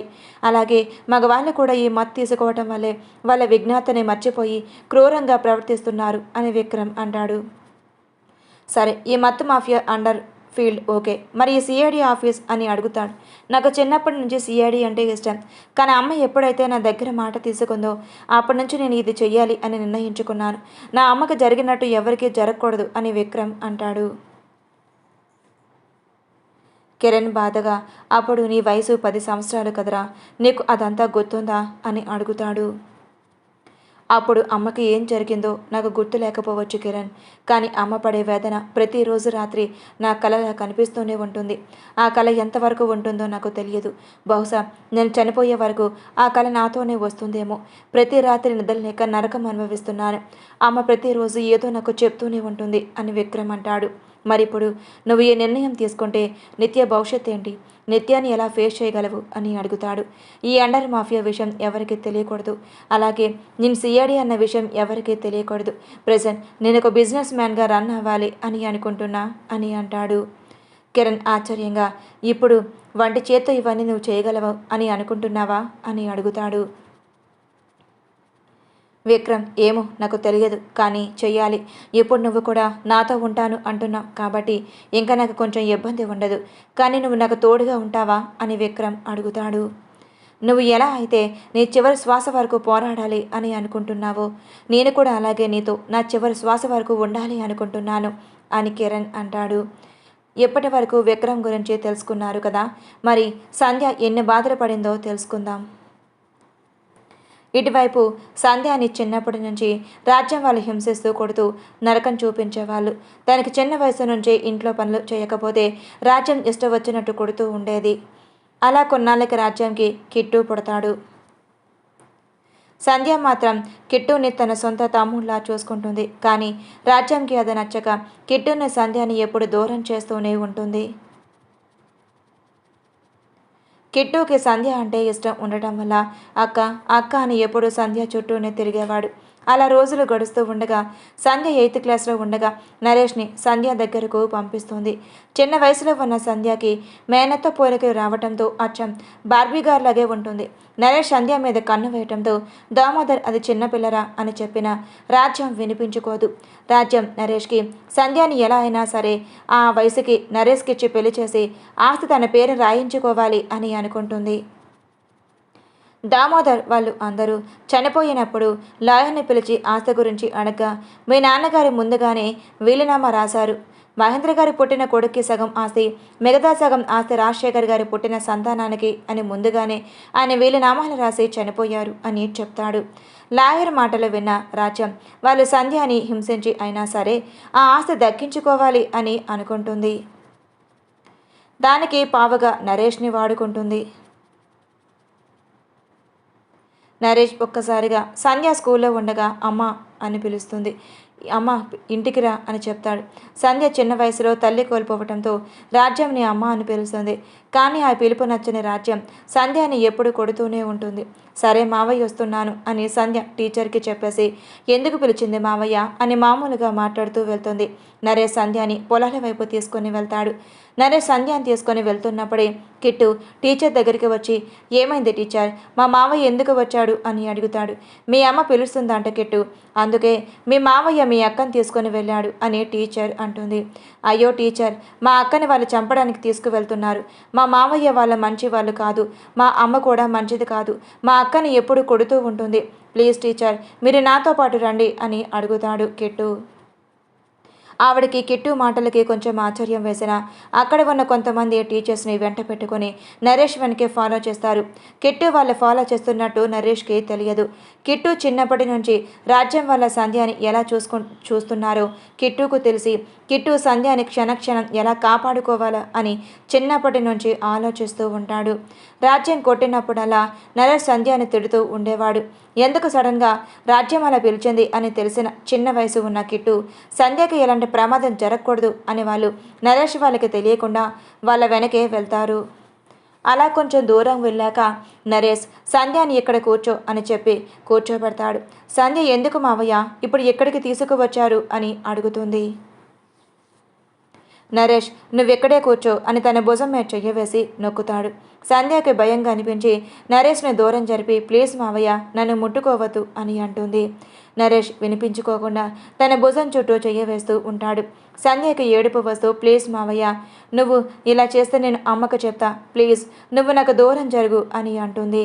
అప్పుడే అక్కడికి వచ్చిన టీచర్స్ అందరూ నరేష్ ప్రవర్తన చూసి సంధ్య చిన్నపిల్ల అని కూడా చూడకుండా తనతో అలా ప్రవర్తించడం నచ్చక టీచర్స్తో ఉన్న ఇద్దరు మగవాళ్ళు నరేష్ని దూరం జరిపి వాడి చెంప మీద కొడతారు. టీచర్స్ కొంతమంది సంధ్య దగ్గరికి వెళ్ళి తన దగ్గర తీసుకొని ఏమైంది అని అడిగితే మావయ్య నన్ను అని సంధ్య చెప్తూ ఏడుస్తుంది. టీచర్స్ అక్కడికి వచ్చి నరేష్ని కొట్టడం అక్కడే పొలంలో పనిచేస్తున్న వాళ్ళ చూసి ఏమైంది టీచర్స్ గారు అని అడుగుతారు. టీచర్స్ జరిగింది చెప్పడంతో ఆ పొలంలో వాళ్ళు కూడా నరేష్ని ఇష్టం వచ్చినట్లు కొట్టి ఆ ఊరు నుంచి తరిమేస్తారు. ఆ విషయం తెలుసుకున్న రాజ్యం సంధ్యనే ఇంటికి తీసుకుని వెళ్ళి సంధ్య చేతుల మీద అట్లకాడుతూ వాతలు పెట్టి ఎందుకే గోలు చేసావు, నువ్వు పోతే పీడ పోతుంది, అయినా మీ తాత ఈ ఆస్తి నీ మీద రాసి చచ్చాడు అని రాజ్యం ఇష్టం వచ్చినట్లు సంధ్యని కొడుతుంది. సంధ్యకి కిట్టు అడ్డం వచ్చిన కిట్టుని పక్కకు నెట్టేసి తనకి ఇష్టం వచ్చినట్లు కొడుతూ ఉంటుంది. కిట్టు ఏడుస్తూ దామోదర్ దగ్గరికి వెళ్ళి నాన్న ప్లీజ్ నాన్న అక్కని కొట్టవద్దని చెప్పు ప్లీజ్ అని అంటాడు. కానీ దామోదర్కి ఎలాంటి కనికరం లేకుండా అక్కడి నుంచి వెళ్ళిపోతే కిట్టుకి బాధగా అనిపించి సంధ్య దగ్గరికి వెళ్ళి అక్క ఏడవకు, మనం ఇక్కడి నుంచి వెళ్ళిపోదామా అని అడుగుతాడు. సంధ్య ఏడుస్తూ కిట్టుని దగ్గర తీసుకొని నువ్వు ఏడవద్దు, నాకు అమ్మ నాన్న ఎవరు లేరు, నువ్వు నాతో వస్తే నీకు కూడా అమ్మ నాన్న ఉండరు, పిన్ని వాళ్ళు నన్ను ఎంత కొట్టినా వాళ్ళు నాకు అమ్మ నాన్నలాగే కదా, ఇంకెవరున్నారు, నాకు ఎవరు లేరు కదా కిట్టు అని సంధ్య ఏడుస్తుంది. అక్క ప్లీజ్ నువ్వు ఏడవకు, నువ్వు ఏడిస్తే నాకు ఏడుపు వస్తుంది అని కిట్టు సంధ్య కన్నీళ్ళు తుడిచి అక్క ఆకలేస్తుంది అన్నం పెట్టవా అని అడుగుతాడు. సంధ్యకి ఆకలి వేస్తున్న రాజ్యం సంధ్యని భోజనం పెట్టదు కాబట్టి సంధ్య ఏం మాట్లాడకుండా సైలెంట్గా ఉంటుంది. కిట్టు సంధ్యకి ఆకలిగా ఉందని అర్థం చేసుకొని భోజనం తీసుకువచ్చి సంధ్యకు తినిపిస్తాడు. సంధ్య నిజంగా మా అమ్మ నీలో ఉందనుకుంటా, అందుకే నువ్వు నన్ను ఇలా చూసుకుంటున్నా, నీకు కూడా నేనంటే ఇష్టం, లేకపోతే ఇంకా నన్ను ఇంట్లో పట్టించుకునే వాళ్ళు కూడా ఎవరు ఉండరు అని సంధ్య చిన్న వయసుకు చుట్టూని ప్రాణంగా చూసుకుంటుంది. కిట్టు పెద్దవాడవుతూ ఉండగా సంధ్య ఒంటి మీద చిన్న దెబ్బ కూడా వేయనిచ్చేవాడు కాదు. రాజ్యం కోపంగా కిట్టు లేనప్పుడు సంధ్యని కొడుతూ తిడుతూ ఉంటుంది. ఇంట్లో పనివాళ్ళు కిట్టు ఇంటికి రావడమే సంధ్యని కొట్టారు బాబుగారు అని ఇంట్లో ఉన్న పనివాళ్ళు చెప్తారు. కిట్టు అది తెలుసుకొని సంధ్య దగ్గరికి వెళ్ళి ఎందుకక్క అమ్మ కొట్టిందంట అని అడుగుతారు. సంధ్య చిన్న నవ్వుతూ, అదేరా నేను 10th ఫస్ట్ వచ్చాను కదా, అది పిన్నికి నచ్చలేదు, అందుకే నన్ను కొట్టింది అని అంటుంది. నిజమా అక్క, నువ్వు 10th ఫస్ట్ వచ్చావా? వావ్, కంగ్రాట్స్, ఇంకా నువ్వు మంచిగా చదవాలి, నువ్వు పెద్ద జాబ్ చేయాలి అని కిట్టు అంటుంటే సంధ్య విరక్తిగా నవ్వి, ఈ 10th వరకే కష్టపడ్డాను, ఇంకా నాకు దెబ్బలు తినే ఓపిక లేదురా, నేను చదువుకోలేను అని సంధ్య అంటుంటే, చూడక నువ్వు చదువుకోవాలి, నా మాట విని అర్థం చేసుకో అని కిట్టు అంటాడు. కిట్టు పట్టుదల వల్ల సంధ్య ఎంట చదువుతుంది. కానీ రాజ్యం కదే నచ్చక ఈ కిట్టుని ఎక్కడి నుంచి ఎలా అయినా సిటీకి పంపించేయాలి, చదువు పేరు మీదైనా వీడి దూరంగా వెళ్తాడు అనుకుంటే అసలు దీన్ని వదిలిపెట్టి ఒక్క నిమిషం కూడా ఉండట్లేదు, ఇది ఏదో వీడి సొంత అక్కలాగా ఫీల్ అవుతున్నాడు అని రాజ్యం తిట్టుకుంటూ ఉంటుంది. అలా సంధ్య ఇంటర్ పూర్తి చేయడంతో కిట్టు కూడా చదువులో ముందు ఉండటంతో తన చదువు కంప్లీట్ చేస్తూ సంధ్యకి హెల్ప్ చేస్తూ ఉంటాడు. కొన్నాళ్ళకి సంధ్య ఇంట్లోనే ఉండటంతో కిట్టు సంధ్య దగ్గరికి వచ్చి, అక్క నేను సిటీకి వెళ్ళి చదవాలి అనుకుంటున్నాను అని చెప్తాడు. సరే అని సంధ్య అంటుంది. కిట్టు ఎప్పుడైతే సిటీకి వెళ్తాను అని వెళ్తాడో అదే అదునుగా తీసుకున్న రాజ్యం నరేష్ ఎక్కడ ఉన్నాడో తెలుసుకొని వాడికి కబురు పెడుతుంది. సంధ్య రాజ్యం దగ్గరికి వెళ్ళి, పిన్ని అది నేను మిషన్ దగ్గరికి వెళ్ళి వస్తాను అని చెప్తుంటే, ఏ మా మహారాణి ఇప్పుడు ఎందుకు మిషన్ దగ్గరికి, నోరు మూసుకొని ఇంట్లో ఉండు అని రాజ్యం అంటుంది. అది కాదు పిన్ని, కనీసం టైలరింగ్ అయినా నేర్చుకుంటాను, ఇంట్లో ఉంటే నాకు బోరింగ్గా అనిపిస్తుంది అని అంటుంది. అంత అవసరం లేదు, ఈరోజు మా తమ్ముడు వస్తున్నాడు, 2 రోజుల్లో నీకు పెళ్ళి అని రాజ్యం అంటుంది. పిన్ని నాకు పెళ్ళి ఇష్టం లేదు, ప్లీజ్ పిన్ని, నాకు మావయ్య అంటే ఇష్టం లేదు, మావయ్య మంచివాడు కాదు, ప్లీజ్ పిన్ని అని సంధ్య ఏడుస్తుంది. రాజ్యం సంధ్య మాటలు ఏమాత్రం పట్టించుకోకుండా సంధ్యని కొట్టి ఒక రూమ్లో పడేస్తుంది. అలా 2 రోజుల నుంచి సంధ్యకి తిండి పెట్టకుండా తన ఇష్టం వచ్చినట్లు కొడుతూ ఉంటుంది. ఆ రోజు సాయంత్రం నరేష్ సంధ్య దగ్గరికి వచ్చి తన భుజం మీద చెయ్యి వేస్తాడు. సంధ్య భయపడిపోయి, ప్లీజ్ మావయ్య నన్నేం చేయకు, నీ కాళ్ళు పట్టుకుంటాను, నాకు ఈ పెళ్ళి ఇష్టం లేదు, ప్లీజ్ అమ్మకు చెప్పు, నువ్వు మంచివాడివి కాదు, ప్లీజ్ మావయ్య నాకు దూరంగా ఉండు అని సంధ్య ఏడుస్తుంది. కానీ వాడి సంధ్య మాటలు ఏమీ పట్టించుకోకుండా తన దగ్గరికి వెళ్ళటంతో సంధ్య పెద్దగా అరుస్తుంది. అప్పుడే అక్కడికి వచ్చిన రాజ్యం, ఏంట్రా అప్పుడే మొదలు పెట్టావా, తెల్లవారితే పెళ్ళు, ఇప్పుడు ఎందుకు దానితో, బయటికి రా, రేపు ఎటు అది నిన్ను పెళ్లి చేసుకోవాలి కదా అని అంటుంది. నరేష్ వంకరిగా నవ్వుతూ సరే అక్క అని అక్కడి నుంచి వెళ్ళిపోతాడు. ఆ రోజు రాత్రి మీనా సంధ్యాని కాపాడి అక్కడి నుంచి తప్పిస్తుంది. అక్కడి నుంచి జరిగింది మొత్తం మీకు తెలుసు. మీనా కాదు, లలిత అనుకుంటా, సంథింగ్ పని మనిషి అమ్మాయి. ఇప్పుడు ప్రెజెంట్ జరుగుతుంది. మీకు గతంలో ఏమైనా అర్థం కాకపోతే అడగండి. నేను గతం ఫాస్ట్గా కంప్లీట్ చేయాలని తొందరగా రాశాను. ఎక్కడైనా మిస్టేక్స్ ఉంటే ముందుగా నన్ను క్షమించండి. ఇప్పుడు స్టోరీలోకి వెళ్ళిపోదాం. జరిగింది మొత్తం విన్న విక్రమ్ కోపంగా మారిపోయి తన పిడికిలి బిగించి ఉంటాడు. విక్రమ్ కళ్ళు ఎలా ఉన్నాయంటే మండే సూర్యులా అతని కళ్ళు ఎరుపు వర్ణం పోసుకొని ఆ కళ్ళలోకి ఎవరైనా చూస్తే కాలి బూడిదైపోయేలా ఉన్నాయి. పూజారిని క్షణం విక్రమ్ కళ్ళలా చూసి భయంగా అనిపించి వెనక్కి అడుగు వేశాడు. విక్రమ్ తన కోపాన్ని కంట్రోల్ చేసుకుంటూ సంధ్య భుజం చుట్టూ చెయ్యి వేసి, ఇదంతా మీకు ఎలా తెలుసు అని అడుగుతాడు. విక్రమ్ అడిగిన దానికి పూజారి తడబెడుతూ, అది బాబు అని ఏదో చెప్పబోతున్నాడు. చూడండి, జరిగే మొత్తం చెప్పారు. ఇప్పుడు కనుక ఏదైనా మార్చి చెప్పారంటే మీ చావు ఎంత క్రూరంగా ఉంటుందో మీరు కూడా ఊహించలేరు, అర్థమవుతుందా అని విక్రమ్ అరిచేసరికి అతని అరుపు సింహం గర్జనలా అనిపించి పూజారి గారి వెన్నులో వణుకు పడుతుంది. పూజారి గారు తడబడుతూనే, చెప్తాను బాబు, ఆ లలిత ఎవరూ కాదు, నా చెల్లెలు బాబు, మీ నాన్నగారి చావుకి కారణమైన నా సొంత చెల్లెలు అని ఆయన ఏడుస్తూ అంటారు. విక్రమ్కి ఆ క్షణం పూజారి మీద విపరీతమైన కోపం వచ్చి తన బతికిందా అని అడుగుతాడు. లేదు బాబు, మీకు చేసిన ద్రోహానికి తను ఎప్పుడో చనిపోయింది, ఆ రాజ్యం వల్లే తను చంపేశారు అని పూజారి అంటాడు. మరి ఇందులో మీరు చేసిన తప్పేంటి అని విక్రమ్ కోపంగా అడుగుతాడు. అలాంటి దాన్ని నా చెల్లెలుగా ఆ దేవుడు నాకు ఇచ్చాడు, ఎంతైనా చెల్లెలు తప్పి కప్పుపుచ్చడమే నేను చేసిన తప్పు, అలాంటి దాన్ని నా చేతులతో నేను చంపకుండా ఆ దేవుడు నాకు శిక్ష వేశాడు అని పూజారి అంటాడు. పూజారి మాటలకు విక్రమ్ ఆశ్చర్యంగా చూస్తూ, అంటే మీరేమంటున్నారు అని అంటాడు. నేనేమంటున్నాను అంటే బాబు, దేవుళ్ళలాంటి వాళ్ళని చంపిన ఆ దయ్యాన్ని నాకు చెల్లెలుగా పుట్టించాడు, వాళ్ళ చేతితో చావకుండా ఉంటే దాని ప్రాణం నేనే తీసి పుణ్యం కట్టుకునేవాణ్ణి అని అంటాడు. ఇప్పుడు జరిగిపోయిందంతా జరిగిపోయింది, నాకు ఒకటే కావాలి, అది నువ్వే చెప్పాలి అని అంటాడు. అడగండి బాబు, ఏం కావాలి అని పూజారి తడబడుతూ అడుగుతాడు. ఆ నరేష్ వాడు ఎక్కడ ఉన్నాడు, ఆ కుక్కని నా చేతులతో చంపాలి, వావి వరుస లేని కుక్క అని విక్రమ్ సీరియస్గా అంటాడు. సంధ్యకి అసలు భయంతో ఉంటుంది. విక్రమ్ ఇంకా కోపంగా ఉండటం చూసిన సంధ్య భయపడిపోయి విక్రమ్ని వెనక నుంచి హత్తుకొని, నాకు భయంగా ఉంది సార్, ప్లీజ్ సార్, నన్ను ఇక్కడ నుంచి తీసుకు వెళ్ళిపోండి అని అంటుంది. విక్రమ్ సంధ్య వెన్ను నెమరుతూ, నువ్వు భయపడకు, నీకు ఏం జరగదు, నేనున్నాను అని విక్రమ్ అంటాడు. కృష్ణ మోహన్కి వాళ్ళ ముందు తల ఎత్తుకోలేక ఏం మాట్లాడాలో అర్థం కాక సైలెంట్గా ఒకవైపు నిలబడి వాళ్ళ జీవితాల్లో జరిగింది వింటూ ఉంటారు. ఆ నిమిషం కృష్ణకి నిత్యాన్ని చేసుకొని కష్టపెట్టాను అని అనిపించి, కానీ ఇప్పటి నుంచి తనకు ఎలాంటి హాని జరగకుండా నా ప్రాణంలా చూసుకుంటాను అని తనలో తానే అనుకుంటాడు. మోహన్కి సంధ్యాని కిడ్నాప్ చేసిన తను కొట్టిన విషయం విక్రమ్కి తెలిస్తే వీడు చావు కన్ఫర్మ్ అని పక్కనే ఉన్న కృష్ణని తలుచుకొని తన మనసులో అనుకుంటాడు. విక్రమ్ కోపంగా కిరణ్ వైపు చూసి, నీకు అరగంట మాత్రమే టైం ఇస్తున్నా కిరణ్, ఆ నరేష్ గాడు ఎక్కడ ఉన్నాడో కనిపెట్టు, వాడి చావు నా చేతుల్లోనే, నా తల్లిని నా భార్యని ఇంత బాధ పెట్టిన వాడిని బ్రతికుండగాని నరకం అంటే ఏంటో చూపిస్తాను, అసలు ఎందుకు బతికున్నానా, నాకు ఈ చావు నువ్వు అని వాడు నా కాళ్ళు పట్టుకొని ఏడ్చేలా చేస్తాను అని విక్రమ్ కోపంగా కిరణ్ వైపు చూసి చెప్తాడు. కిరణ్, సరే నువ్వంత కోపంగా ఉండకు, సంధ్య భయపడిపోతుంది, ఒకసారి తన వైపు చూడు అని కిరణ్ చెప్తాడు. విక్రమ్ ఒక క్షణం తన కోపాన్నంతా అణుచుకొని సంధ్య ఫేస్ని పైకెత్తి చూడు అని అంటాడు. సంధ్య భయంగా ఏడుస్తూ, నాకు భయంగా ఉంది సార్, ప్లీజ్ ఇక్కడి నుంచి వెళ్ళిపోదామా అని అంటుంది. ఎందుకు భయం, నేను ఇక్కడే ఉన్నాను కదా అని అంటాడు. అది సార్, మావయ్య మంచివాడు కాదు అని భయంతో ఎక్కిళ్ళు పెడుతూ చెప్తుంది. విక్రమ్ సంధ్య రెండు బొగ్గలు వత్తి పట్టుకుని, వాడి మావయ్య కాదు, వాడిని ఇంకోసారి అలా పిలవద్దు, వాడు ఒక చెత్త ఎదవ, అర్థమవుతుందా నీకు అని అరుస్తాడు.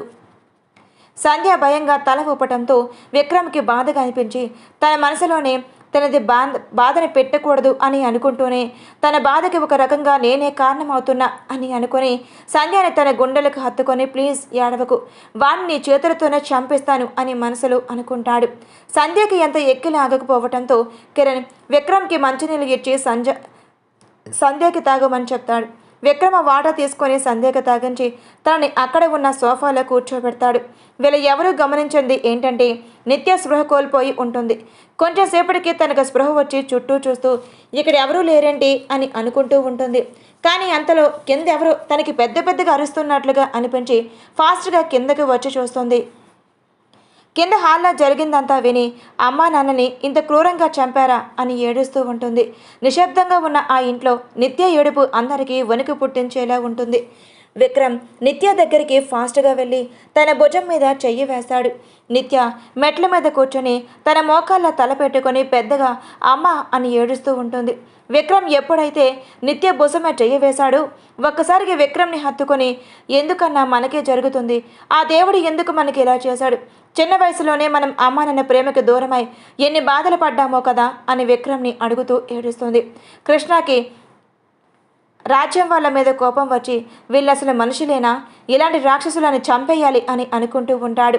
మోహన్ పక్కనే ఉండి, నువ్వు మనసులో అతన్ని అనుకోవద్దు, విక్రమ్ చేసేది చూస్తూ ఉండు అని అంటాడు. కృష్ణ ఆసానంగా మోహన్ వైపు తిరిగి, ఇప్పుడు ఇది కౌంటర్ వేసే టైం రా అని అడుగుతాడు. మోహన్ నవ్వుతూ, లేదు జరిగేది చెప్తున్నా, నువ్వు తొందరపడుకు, విక్రమ్ వాళ్ళు ఏం చేయాలో వాళ్ళకి తెలుసు అని మోహన్ యాటిట్యూడ్గా అంటాడు. మోహన్ యాటిట్యూడ్ నచ్చని కృష్ణ కోపంగా చూడటంతో, నువ్వు ఇప్పటికీ మారవు అని తిట్టుకుంటూ మోహన్ అక్కడి నుంచి వెళ్ళిపోతాడు.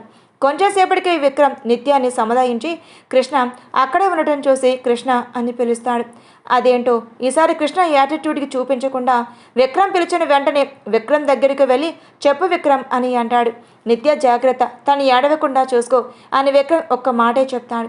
కానీ కృష్ణ మాత్రం, లేదు విక్రమ్, ఈ రోజు నుంచి తన కంట్లో ఒక కన్నీటి చుక్కు కూడా కారకుండా చూసుకుంటాను, నా ప్రాణంలా చూసుకుంటాను అని తన మనసులో అనుకుని కృష్ణ విక్రమ్ వైపే అలాగే చూస్తూ ఉంటాడు. విక్రమ్ కిరణ్ వైపు తిరిగి, వాడు ఎక్కడ ఉన్నాడో తెలిసిందా అని అడుగుతాడు. వాడి సిగ్నల్ ట్రేస్ చేస్తున్నాను, కానీ వాడు ఎక్కడా కనిపించట్లేదు, మన దగ్గర వీళ్ళు ఉన్నారు కదా, వాళ్ళని అడిగితే చెప్తారు అని కిరణ్ అంటాడు. అవునా, ఒకసారి ట్రై చేయి, నువ్వు అడిగితే చెప్పకపోతే నేను ఎలా అడగాలో నాకు తెలుసు అని విక్రమ్ అంటాడు. కిరణ్ సైడ్ స్మైల్తో అర్థమయ్యింది అని రాజ్యం వాళ్ళు ఉన్న గదిలోకి వెళ్తాడు. విక్రమ్ ధనంజయ్ గారి వైపు సూటిగా చూస్తూ, నిజంగా బాబాయ్, ఈ జన్మంతా మీకు రుణపడి ఉంటాం, మమ్మల్ని ఆ పరిస్థితులు వదిలేయకుండా నీ బిడ్డలా చూసుకున్నా, నీ రుణం ఈ జన్మలో తీర్చుకోలేం అని విక్రమ్ అంటుంటే ధనంజయ్ గారు విక్రమ్ భుజం మీద చెయ్యవేసి, చాలే ఆపు విక్రమ్, చాలా కొత్తగా మాట్లాడుతున్నాం ఈరోజు అని అంటాడు. కిరణ్ రూమ్లోకి వెళ్ళి రాజ్యం వాళ్ళని అడుగుతున్న తీరుకి హాల్లో ఉన్న వాళ్ళ అందరూ కంగారు పడతారు.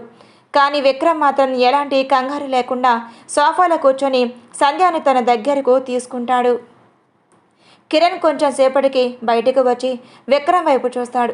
విక్రమ్ కిరణ్ వైపు చూసి ఏమైంది తెలిసిందా అని అడుగుతుంది.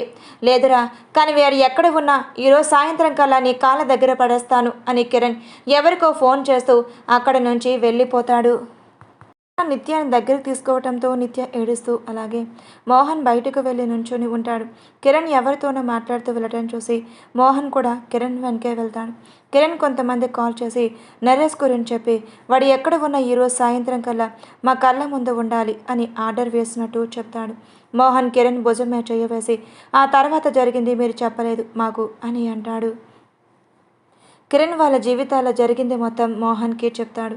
అప్పటికే కృష్ణ అక్కడికి వచ్చి మొత్తం విని నిత్య జీవితంలో ఎంత జరుగుతున్నా కూడా విక్రమ్ ఏం పట్టనట్టు ఎందుకు ఇలా ఉంటున్నాడు అని అడుగుతాడు. నువ్వు ఎప్పుడు ఎక్కడికి వచ్చావు అని మోహన్ ఆశ్చర్యంగా అడిగితే నిత్యాన్ని రూమ్లో తీసుకొని వెళ్ళి పడుకోబెట్టి నువ్వు కనిపించలేదు అని ఫోన్ చేస్తే ఎత్తలేదు, అందుకే బయటికి వచ్చి చూశాను, ఇంతలో మీరు మాట్లాడుకోవడం చూసి ఇక్కడికి వచ్చాను అని కృష్ణ చెప్తాడు. మీ గురించి విక్రమ్ గురించి వింటుంటే నాకు ఏం మాట్లాడాలో అర్థం కావట్లేదు, మీ ఇద్దరి ఫ్రెండ్షిప్ అలాంటిది అని కృష్ణ అంటాడు. కానీ అసలు విక్రమ్ నాకు ఎంతకీ అర్థం కాడు అని కిరణ్ వైపు చూసి చెప్తాడు. కిరణ్ చిన్నగా నవ్వుతూ అది చిన్నప్పటి నుంచి ఫ్రెండ్షిప్ చేస్తున్నా నాకే తెలియదు, ఈ మధ్యలో వచ్చిన వాడివి నీకు ఎలా తెలుస్తుంది, కానీ వాడి ఫ్రెండ్షిప్ చాలా బాగుంటుంది, వాడు ఎవరినైనా ఓన్ అనుకుంటే వాళ్ళ చెయ్యి అస్సలు వదలడు, కానీ నిత్య జాగ్రత్త, నేను తను ప్రేమించాను అని మాత్రం చెప్పట్లేదు, తనంటే మా ఇద్దరికి చాలా ఇష్టం, మీరు ఎప్పుడైతే మా నిత్యాన్ని పెళ్లి చేసుకున్నారో ఆ క్షణం నుంచి నిత్య మీది, నాకు ప్రేమ లేదు, తనంటే చిన్నప్పటి నుంచి ఉన్న ఫ్రెండ్షిప్ మాత్రమే మా ఇద్దరి మధ్య ఉంది, మీరు మా బంధాన్ని తప్పుగా అర్థం చేసుకోవద్దు అని కిరణ్ కృష్ణకి చెప్పేసి అక్కడి నుంచి నాకు చిన్న వర్క్ ఉంది అని వెళ్తున్నా అని వెళ్ళబోతూ ఉండగా కృష్ణ కిరణ్ చేయి పట్టుకొని సారీ నేను కూడా మీతో వస్తాను అని అంటాడు. కిరణ్ సరే అన్నట్టుగా తల ఊపటంతో కృష్ణ మోహన్ ఇద్దరు కిరణ్ వెనకే వెళ్తారు. కిట్టు కృష్ణ విక్రమ్ దగ్గరికి వచ్చి బావా అని పిలుస్తాడు. విక్రమ్ కిట్టు వైపు చూసి ఏమైనా మాట్లాడాలా అని అడుగుతాడు. అది అక్కకి భయంగా ఉన్నట్టుంది కదా, తను తీసుకుని వెళ్ళి రూమ్లో పడుకోబెట్టు, కొంచెమైనా తను సర్దుకుంటుంది అని అంటాడు. కిట్టు మనసులో ఉన్న బాధని అర్థం చేసుకున్న విక్రమ్ చూడు కిట్టు, నేనేం తప్పు చేయట్లేదు, వాళ్ళు చేసిన దానికి నేను తగిన శిక్ష వెయ్యాలి కదా అని అంటాడు. కిట్టు కంగారుగా అయ్యో బావా ఇప్పుడు నేనేమంటున్నాను, నేనేం అనలేదు కదా, కాకపోతే నన్ను కన్నారు కదా అది ఒక్కటే, అసలు నేను వాళ్ళ కడుపుని ఎందుకు పుట్టానా అని ఈ నిమిషం నాకు బాధగా ఉంది బావా, నేను చనిపోయి ఉంటే నాకు ఈ బాధ ఉండేది కాదేమో అని కిట్టు అంటూ ఉండగానే విక్రమ్ ఒక చెంప మీద కొడితే సంధ్య ఇంకో చెంప మీద కొడుతుంది. కిట్టు రెండు చెంపల మీద చేయి వేసుకొని ఏమైంది ఇప్పుడు ఎందుకు నన్ను కొట్టారు అని ఏడుపు మొహం పెట్టుకొని అడుగుతాడు. కొట్టాలా లేకపోతే ఇంకేం చెయ్యాలా ఏంట్రా ఆ మాటలు, నీకేదైనా అయితే నేను బతకగలనా అని సంధ్య ఏడుస్తుంది. విక్రమ్ తల పట్టుకొని ఎప్పటి వరకు తన ఏడుపు కంట్రోల్ చేశా, మళ్ళీ నువ్వు తను ఏడిపించావు, అసలు ఎందుకు బామ్మర్ది నువ్వు ఇలా మాట్లాడి మమ్మల్ని ఏడిపిస్తున్నావు అని విక్రమ్ కోపంగా అరుస్తాడు. విక్రమ్ మాటలు వింటున్న కిట్టు చిన్నగా నవ్వుతూ విక్రమ్ని హక్ చేసుకొని ఐ లవ్ యూ బావా అని చెప్తాడు. ఆ మాటలకి విక్రమ్ కిట్టును దూరం జరిపి చిచి ఏంట్రా, ఒక అబ్బాయి అయ్యుండి ఇంకో అబ్బాయిని హక్ చేసుకొని ఐ లవ్ యూ చెప్తున్నా, దూరం జరుగు అని అంటాడు. ఆ మాటకి చిన్నగా నవ్వుతుంది. కిట్టుకి మనసులో బాధ ఉన్న పైకి మాత్రం సంధ్య వాళ్ళని హ్యాపీగా చూస్తుంటే తనకి కొంచెం హ్యాపీగా అనిపించి బావా నేను ఎప్పుడే వస్తాను అని వెళ్ళబోతూ ఉండగా విక్రమ్ కిట్టు చెయ్యి పట్టుకొని ఎక్కడికి వెళ్తున్నావు అని అడుగుతాడు.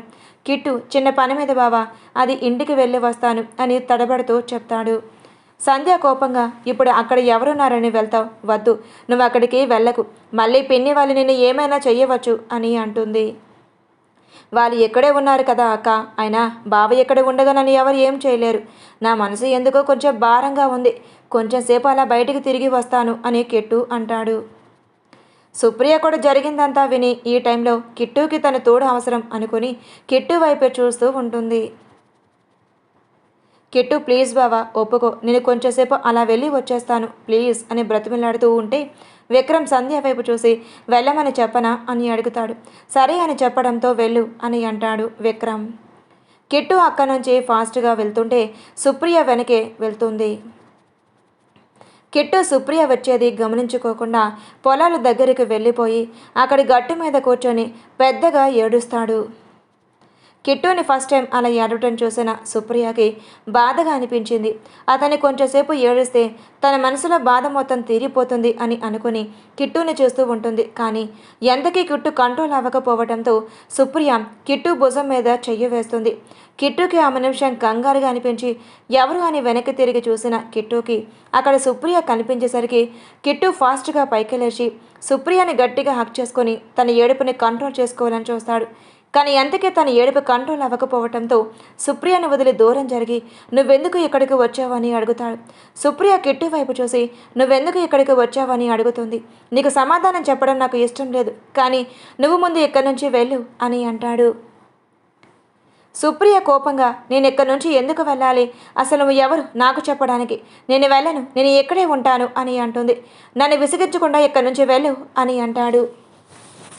సుప్రియ అంటే మొండిగా నేను వెళ్ళను అని అంటుంది. ప్లీజ్ ప్రియా, నా మాట విను, ఇక్కడి నుంచి వెళ్ళు, నన్ను అర్థం చేసుకోవే, ఇలాంటి తల్లి తండ్రి కడుపున పుట్టినవాడు నీకు భర్తగా పనికిరాడు, ప్లీజ్ ఇక్కడి నుంచి వెళ్ళిపో అని కిట్టు బాధగా అంటాడు. సుప్రియ కిట్టు వైపు అలాగే చూస్తూ నిలబడి ఉంటుంది. కిట్టు కోపంగా చెప్తే నీకు అర్థం కదా, ఇక్కడి నుంచి వెళ్ళు అని అరుస్తాడు. సుప్రియ వదలకుండా అలాగే ఉండడంతో అసహనంగా అక్కడి నుంచి వెళ్ళబోతున్న కిట్టు చేయి పట్టుకొని ఆపుతుంది. కిట్టుకి తన మనసులో జరుగుతున్న సంఘర్షణకు ఏం చెయ్యాలో తోచక సుప్రియ వైపు అసహనంగా చూస్తాడు. కిట్టు సుప్రియ చేయి విసురుకొట్టి ఏయ్, నీకు చెప్తే అర్థం కదా, ఆల్రెడీ నీ సగం చచ్చాను, నాలాంటి వాడితో నువ్వు సంతోషంగా ఉండలేవు, నేను బావతో మాట్లాడతాను, నీకు వేరొక సంబంధం చూడమని, ఇక్కడి నుంచి వెళ్ళు అని కిట్టు అంటాడు. సుప్రియ కిట్టుని కోపంగా చూస్తూ చెంప మీద కొడుతుంది. కిట్టు తన చెంప మీద చెయ్యి పెట్టుకొని ఆశ్చర్యంగా సుప్రియ వైపు చూస్తూ ఎందుకే నన్ను కొట్టావు అని అడుగుతాడు. నేను కొట్టాలా లేకపోతే ఇంకేమైనా చెయ్యాలా? వాళ్ళు చేసిన తప్పుకి నువ్వు ఎందుకు నిందించుకుంటున్నావు? ఒక్కసారైనా ఆలోచిస్తున్నావా? నీకేదైనా అయితే వదిన ఏమవుతుంది? అలాగే నా పరిస్థితి ఏంటి?